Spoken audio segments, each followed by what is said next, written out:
जी अस्सलाम वालेकुम व्यूअर्स। आज हम बात कर रहे हैं एक्नी के बारे में। हम बात करेंगे कि एक्नी है क्या, एक्नी की डिफरेंट फॉर्म्स क्या हैं, किस तरीके से ओरिजिनेट होती हैं और इसका कौन सी हम इसके लिए प्रिवेंटिव मेजर्स ले सकते हैं, इसके कॉम्प्लिकेटेड फैक्टर्स क्या हो सकते हैं जो इसकी वजह बन सकते हैं, जो हमारे नॉर्मल लाइफ का हिस्सा है। देन हम बात करेंगे इसके हवाले से कौन सी ओटीसी ड्रग्स ली जा सकती हैं और कौन सी इसके अलावा कुछ सिस्टेमिक ड्रग्स ली जा सकती हैं, प्रिपरेशन ली जा सकती हैं। सो स्टार्ट करते हैं इसको। सबसे पहले हम बात करेंगे कि एक्नी है क्या। एक्नी बेसिकली सिबेशियस ग्लैंड, जो स्किन के ऊपर सिबेशियस ग्लैंड है उसमें पाइलोसिबेशियस यूनिट्स होते हैं उसके, वो पाइलोसिबेशियस सब यूनिट्स का डिसऑर्डर है। अब ये जो पाइलोसिबेशियस सब यूनिट्स का डिसऑर्डर है ये इसके नतीजे में इन्फ्लामेटरी या नॉन इन्फ्लामेटरी दोनों तरह के एक्नी बन सकते हैं। और इसकी अगर बात करें, सबसे पहले इसमें लेजन्स बनते हैं और वो जो लेजन्स हैं वो ओपन कोमेडोन्स में भी कन्वर्ट हो सकते हैं और वो क्लोज कोमेडोन्स में भी कन्वर्ट हो सकते हैं। अब क्लोज हो तो उसको हम वाइट हेड्स का नाम दे देते हैं, ओपन हो तो हम उसको ब्लैक हेड्स का नाम दे देते हैं। ब्लैक इसलिए नहीं कहा जाता क्योंकि जी उसमें डर्ट, ये एक मिसकंसेप्शन है जी, उसमें डर्ट वगैरह कमुलेट हो जाती है तो उसको ब्लैक नहीं, बल्कि वो मेलानिन वगैरह की और लिपिड्स के ऑक्सीडेशन के नतीजे में जो ऑक्साइड्स वगैरह बन रहे होते हैं उसकी अकमुलेशन की वजह से वो ब्लैक कलर के हो जाते हैं, इस वजह से हम उसको ब्लैक हेड्स कहते हैं। देन ये पैप्यूल्स में भी कन्वर्ट हो सकते हैं और अगर ये लेजन्स साइज़ में थोड़ा सा बड़ा हो जाए और उसमें पस की अकमुलेशन होना शुरू हो जाए, पस इकट्ठी हो जाए तो इसको पॉस्यूल्स का नाम भी दिया जाता है। ये तो बेसिकली था कि ये एक्नी है क्या। देन हम बात करते हैं कि एक्नी की ओरिजिनेशन कैसे होती है। एक्नी बेसिकली तीन वजूहत हैं एक्नी के बनने की। उसमें सबसे पहले सिबेशियस ग्लैंड की ओवर एक्टिवेशन है। अब सेबेशियस ग्लैंड की ओवर एक्टिवेशन में जो मेजर फैक्टर है वो है एंड्रोजन्स का लेवल बढ़ जाना। एंड्रोजन्स में लाइक हम बात करते हैं both sexes like male and female में टेस्टोस्टेरोन हार्मोन, और टेस्टोस्टेरोन कन्वर्ट होता है डाईहाइड्रोटेस्टोस्टेरोन में।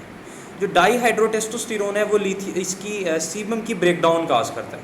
जब सीबम की ब्रेकडाउन होती है तो सीबम की ब्रेकडाउन के नतीजे में फ्री फैटी एसिड्स बनते हैं।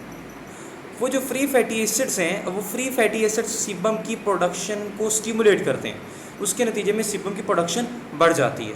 इसके अलावा पी एक्नी बैक्टीरिया है जो कि ग्राम नेगेटिव बैक्टीरिया है, वो स्टिमुलेट करता है एक्नी के या सीबम की प्रोडक्शन को स्टिमुलेट करता है, जिसके नतीजे में जब सीबम ज़्यादा बनेगा तो उसके नतीजे में फिर एक्नी की प्रोडक्शन ज़्यादा हो जाती है। इसके अलावा एबनॉर्मल कैराटिनाइजेशन हो जाती है। जो डक्ट्स हैं, जो पाइलोसिबेशियस यूनिट्स हैं, वहाँ पे कैराटिनाइजेशन हो जाती है, जिसकी वजह से जो सीबम का आउटफ्लो होना था वो आउटफ्लो नहीं हो पाता और ऑब्स्ट्रक्शन हो जाती है उस डक्ट की। उसके नतीजे में फिर वहाँ पे कोमेडोन्स या कह सकते हैं पैप्यूल्स बनते हैं और वहाँ पर फिर वो एक्नी लेजन्स बनना शुरू हो जाते हैं। ये तो हमने बात की कि इसका ओरिजिन ये किस तरीके से सामने आता है। फिर इसकी फॉर्म्स मैंने देखी, ये डिफरेंट फॉर्म्स में। देन हम बात करते हैं इसके कॉम्प्लिकेटिंग फैक्टर्स के बारे में, कौन सी चीज़ें हैं जो इसकी वजह बन सकती हैं। उसमें सबसे पहले कॉस्मेटिक्स के हवाले से अगर बात करें तो कॉस्मेटिक्स में जो पेट्रोलियम बेसिस हैं, जो हैवी फाउंडेशंस फेस पे लगाई जाती हैं, देन लिथियम कंटेनिंग प्रेपरेशंस हैं, ये कुछ चीज़ें हैं जो बायस बन सकती हैं अकॉर्डिंग टू कॉस्मेटिक्स। इसके अलावा हमारे पास ड्रग्स की अगर बात करें तो ड्रग्स में एंड्रोजन्स हैं और लाइक टेस्टोस्टेरोन, ठीक है, उसका इंटेक किया जाए। फेनिटाइन है, लिथियम कंटेनिंग प्रेपरेशंस हैं, कॉर्टिकोस्टेरॉइड्स हैं, ये बायस बन सकते हैं एक्नी का। देन एक अक्सर क्वेश्चन पूछा जाता है कि स्ट्रेस का क्या रोल है इसमें। स्ट्रेस इटसेल्फ काज नहीं करता एक्नी। स्ट्रेस, याद रखिए, स्ट्रेस इटसेल्फ कभी भी एक्नी की वजह नहीं बनता। हाउएवर स्ट्रेस में एग्रेसिविटी एक्नी, ये एक्नी को बढ़ा ज़रूर सकता है। जो एक्नी जो सिंपली स्टार्ट में एक उसकी आउटग्रोथ सी बनना शुरू हुई, उसमें कोमेडोन्स बनना शुरू हुए, वो बाद में वो साइज़ में बड़ा होना शुरू हो सकता है, उसमें पस की कॉम्बिनेशन। सो ये स्ट्रेस उसको बढ़ा ज़रूर सकता है। ये कहें कि इसकी रीजनेशन का आज करवाएगा तो इस इटसेल्फ ये रीजनेट नहीं करवा सकता उसको। देन इसमें मेंस्ट्रुअल साइकिल का एक इंपॉर्टेंट रोल है। प्री मेंस्ट्रुअल एक्नी बनना शुरू हो जाते हैं। वजह यह है कि प्रोजेस्टेरोन का लेवल इम्बैलेंस हो जाता है। प्रोजेस्टेरोन के लेवल के इम्बैलेंस होने की वजह से ये एक्नी का बायस बन सकता है। देन एनवायरमेंटल फैक्टर्स की अगर बात करें, बहुत ज़्यादा यूवी लाइट का एक्सपोजर, सनलाइट का एक्सपोजर है, ये वजह बन सकता है एक्नी की। सो ये इसके डिफरेंट फैक्टर्स थे। और देन हम बात करें इसकी लोकेशन, तो ये फेस पे, चेस्ट पे, अपर बैक पे, शोल्डर पे बनते हैं, नेक पे बनते हैं। जी, तो अब हम बात करते हैं ट्रीटमेंट ऑफ एक्ने के वाले से। तो पहली चीज़ जो याद रखने वाली है वो एक्ने ट्रीटमेंट एक टाइम टेकिंग प्रोसेस है, और मोस्टली 22 to 26 ईयर्स की एज पे आके एक्ने खुद ब खुद जो है वो इम्प्रूव हो जाते हैं। और इसके वाले से अगर हम बात करें कि जो एक्नी फेस कर रहा है या जो पेशेंट जिसको एक्नी है, उसको चाहिए कि वो क्लींजर्स का इस्तेमाल करे। ठीक है, जो पहली एक प्राइमरी रिक्वायरमेंट है, क्लींजर इस्तेमाल करने, स्क्रबर यूज़ नहीं करना। ठीक है, और फिर क्लींजर की अगर हम बात करें तो क्लींजर में नॉर्मल जो फेशियल सोप्स हैं उसको यूज़ किया जा सकता है। उसमें डव है, न्यूट्रोजर्ना है, और इसमें पर्पल सोप यूज़ किया जा सकता है। इसके अलावा अगर आप मेडिकेटेड सोप यूज़ करना चाहते हैं तो उसमें सैलिसिलिक एसिड की प्रेपरेशन वाले सोप्स यूज़ किए, रिसोर्सिनोल और सल्फ़र कंटेनिंग प्रेपरेशंस वाले मेडिकेटेड सोप्स को यूज़ किया जा सकता है।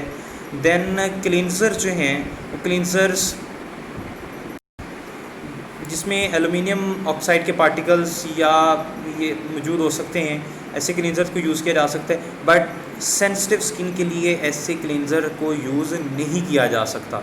एक चीज़ सेकंड ये कि जो इन्फ्लामेटरी एक्नी है, ऐसे इन्फ्लेमेटरी एक्नी के लिए भी क्लींजर को यूज़ नहीं किया जा सकता। वो क्लींजर याद रखें जिसमें एल्युमिनियम ऑक्साइड के पार्टिकल्स हैं, उसकी बात की जा रही है कि उसको इन्फ्लेमेटरी एक्नी के लिए यूज़ नहीं किया जा सकता। देन हम बात करते हैं बेंजाइल पेरोक्साइड की। फर्स्ट प्रेपरेशन हमारे पास, और बेंजाइल ऑक्साइड की प्रेपरेशन को मोस्टली यूज़ किया जाता है एक्नी के लिए, क्योंकि ये इसका अगर हम बात करें कि किस तरीके से काम करती है, तो बेंजाइल पेरोक्साइड जो है ये सीबम को डिकम्पोज कर देती है,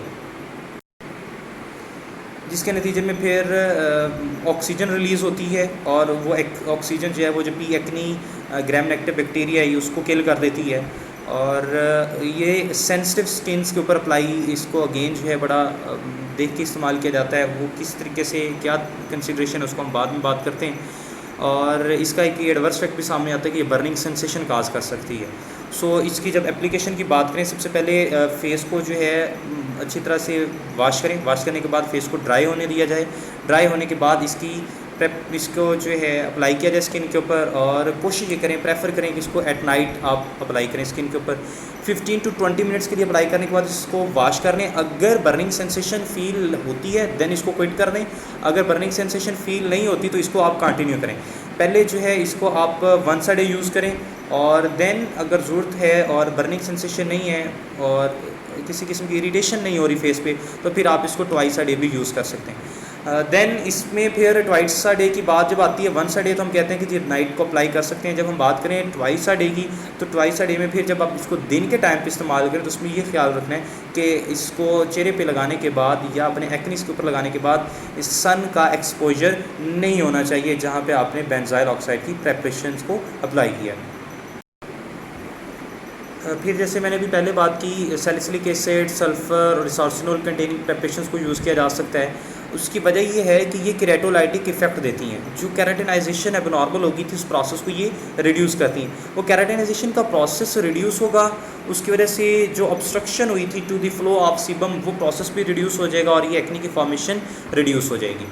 देन इससे थोड़ा सा ये हमारी कुछ नॉन प्रिस्क्रिप्शन या ओटीसी ड्रग्स आ जाती हैं। देन अगर हम फर्दर मूव करें तो हमारे पास टॉपिकल प्रिपरेशन में ट्रेटिनाइन की प्रेपरेशन आ जाती है। तो ये जो ट्रेटिनाइन की प्रेपरेशंस हैं इसको इन्फ्लामेटरी एक्नी के लिए यूज़ किया जाता है, और बैटरी ये है कि आप इसको बेंजाइल पेरोक्साइड की प्रेपरेशन के साथ इस्तेमाल कर लें तो ये इन्फ्लामेटरी एक्नी को रिड्यूस करने में ज़्यादा इफ़ेक्टिव रिस्पॉन्स देती है। और फिर जो है इसकी अगर बात करें कि इसको अप्लाई कैसे करना है, सेम वे में इसको फेस को वॉश करें। वॉश करने के बाद उसको 30 मिनट्स के बाद फेस को अच्छी तरह से ड्राई होने दें। देन आफ्टर 30 मिनट्स और after drying, complete drying of tretinoin you can apply. उसकी वजह यह है कि अगर इसको कम्प्लीटली ड्राई नहीं करते तो जो मॉइस्चर है वो इसकी एब्जॉर्प्शन ज़्यादा करवा देता है और वो स्किन पे इरिटेशन काज कर सकता है। देन हमारे पास इसके अलावा कुछ एंटीबायोटिक्स भी आ जाती हैं।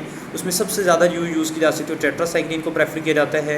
एंड देन टेट्रासाइक्लिन की अगर डोज़ की बात करें तो 250 mg BD भी यूज़ किया जा सकता है, TD भी यूज़ किया जा सकता है। रिथ्रोमाइसिन को यूज़ किया जा सकता है, और इसके अलावा इसमें क्लिंडामाइसिन को भी यूज़ किया जा सकता है। फिर एंटी एंड्रोजन्स को यूज़ किया जा सकता है क्योंकि वो उसके लेवल को और लास्ट में अगर हम बात करें तो इसमें ओरल आइसोट्रेटिनाइन की प्रेपरेशन को यूज़ किया जा सकता है, जो कि सिस्टमिक इफ़ेक्ट देती हैं, और ये भी जो है वो रेटिनाइड थेरेपी है।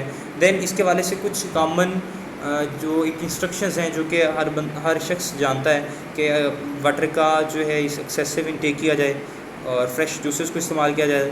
और देन जो कि एक्नी आयली स्किन पे ज़्यादा बनते हैं क्योंकि वो सीबम की प्रोडक्शन ज़्यादा हो रही होती है, इस वजह से कोशिश की जाए कि उसको एटलीस्ट 2 टाइम्स और 3 टाइम्स अ डे वॉश किया जाए। और जैसे मैंने पहले कहा कि उसके लिए कौन सी प्रिपरेशन, कैसा सोप यूज़ करना है।